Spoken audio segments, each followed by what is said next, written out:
Hello my dear சொந்தங்களே, இனிய காலை வணக்கம். எனக்கு ரொம்ப நாளாக ஒரு டவுட்டு கிளியர் ஆகவே இல்லை. உங்களுக்கு யாருக்காவது தெரிஞ்சுன்னா எனக்கு மறக்காம கமெண்ட் பண்ணுங்க, சரிங்களா?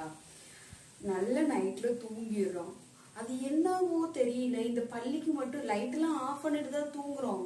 லைட்லாம் எனக்கு எப்பவுமே லைட் வெளிச்சம் இருந்தா தூக்கம் வராது, லைட் ஆஃப் பண்ணிட்டு தான் தூங்குறேன். ஆனா இந்த பள்ளிக்கு மட்டும் எப்படி கரெக்டா கண்ணு தெரியும்? ஏன்னா எப்பத்தாலும் வாயில வந்து சுசு போய் வச்சிட்டு இருக்குதே, எப்படி அது? எனக்கு ரொம்ப நாளா டவுட். இங்க பாருங்க, தெரியுதுங்களா? கொப்பளம் வந்துருச்சு. கேட்டா பள்ளி சுசு போனுச்சு அப்படின்றாங்க. லைட்டா ஆஃப் ஆனதுக்கு அப்புறம் எப்படி இந்த பள்ளிக்கு மட்டும் கண்ணு தெரியாது? கரெக்டா வந்து வாயில தான் போகுமா? எனக்கு தெரியல. இல்ல யாராவது பள்ளிக்கு கண்ணாடி எது கொடுத்துட்டாங்களா?